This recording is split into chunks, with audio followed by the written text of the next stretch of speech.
Hello everyone! So today I'm going to be telling you about forced oscillations and resonance. So this is still on simple harmonic motion, and this is the last lesson of the simple harmonic motion topic. So you will have a playlist on all these lessons, okay?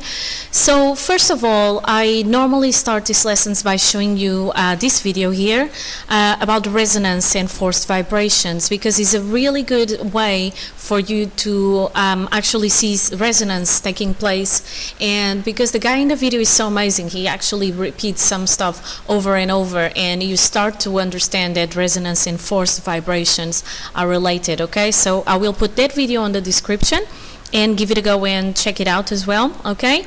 Now, you may remember this slide from the previous lesson where I told you that you have three different types of oscillations: free, damped, or forced oscillations. Of course, I'm not going to go through these slides because you have a PowerPoint or a video just about it. But within damped oscillations, which is where I have air resistance, I can have different types of damping. So I can have light, critical, or heavy damping, okay? Free oscillations, no air resistance, no friction. And then I had these things called forced oscillations, where there is a periodic force applied to the system. So these forced oscillations can cause resonance, okay? So what you have is you have a system, and the system is oscillating, okay?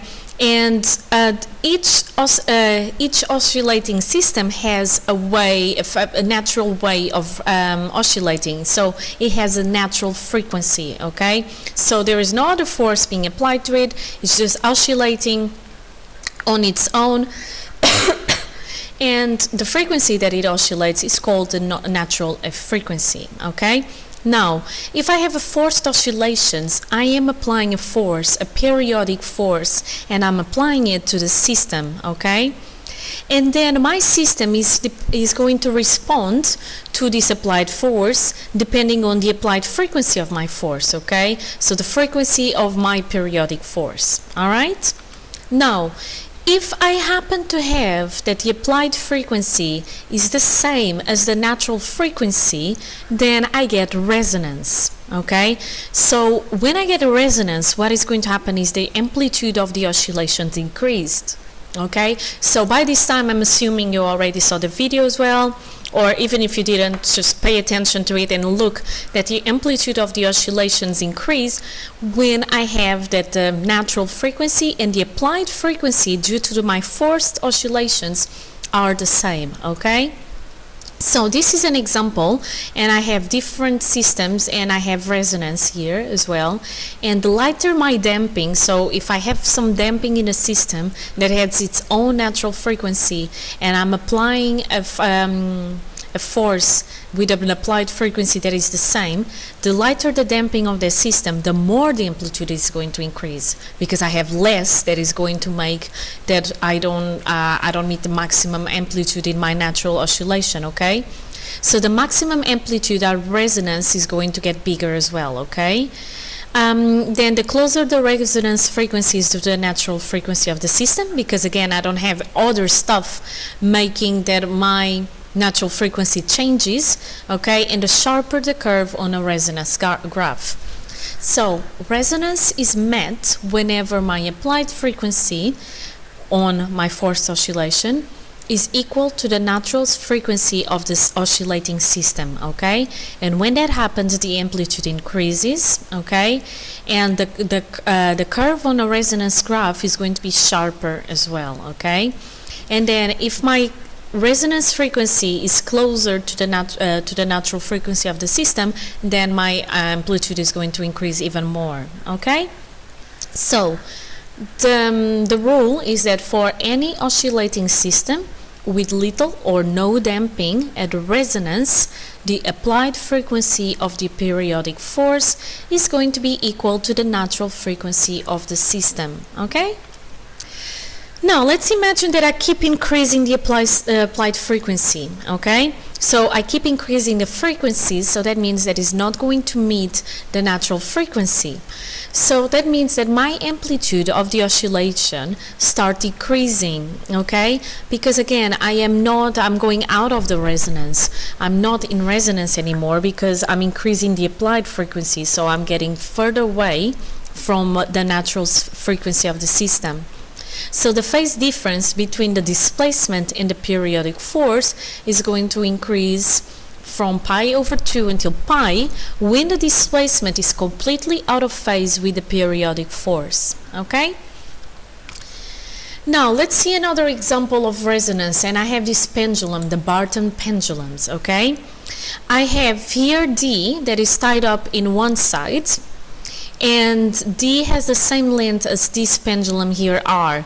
But besides of R, I have other pendulums, T, S, Q, and P. They are all attached to the same string, okay? Now, if I displace and release D, think about what you would think that would happen. Remember that some lessons ago I told you that the frequency depends on the length of the string. So if you think about it, you may see or may think that D is going to go and start making R to resonate, and that's true, okay? So D is displaced and released and starts oscillating perpendicular to the other pendulums. So okay, it's oscillating, the other pendulums are at rest. Alright, but the effect of D oscillating is transmitted along the support thread and makes all other pendulums to move with force oscillations. So this guy is moving. So because this guy is connected here to this line, to this string, and this string is connecting the other pendulums, all the pendulums are going to start moving, okay? However, the pendulum R responds much more than the other pendulums because it has the same length as D. Therefore, it has the same time period. Again, go on previous videos if you do not remember why the length is going to make that is going to oh, forgot the word now. But according to the length, you have a certain frequency, and only the length changes the frequency and therefore the time periods of your oscillations, okay? So this is probably some 2 videos ago or something alike. So pendulum R responds much more than the others because it has the same length as D, and therefore it has the same frequency and time periods. So the applied frequency in D, this forced oscillation here, is equal to the natural frequency of R, okay? So I have resonance. So the response of the other pendulums depend on how close their lengths are to the length of D. So the closer they are, the more they will respond, and the more the amplitude is going to increase. But I do not have resonance in the other pendulums. I only have resonance in pendulum R, okay? Now, some examples of resonance, and I have here 2 bridges, okay? So, some everyday applications of resonance. So if a bridge is not fitted with dampers, then it can oscillate more, right?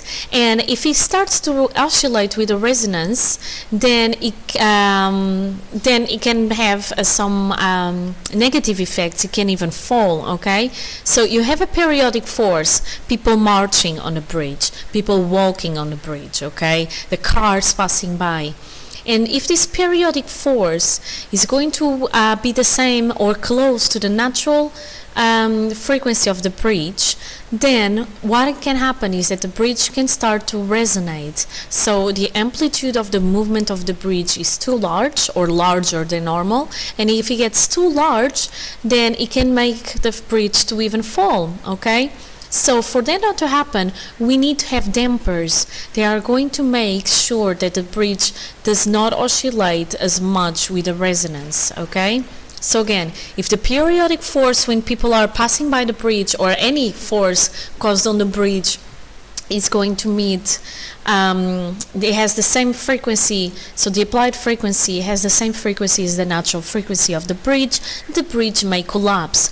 And I have here an example, and this is a real picture of 1940 in the Tacoma Narrows Bridge, okay? And it collapsed because of resonance. So there was crosswind, and this crosswind caused a periodic force that was actually equal to the bridge natural frequency.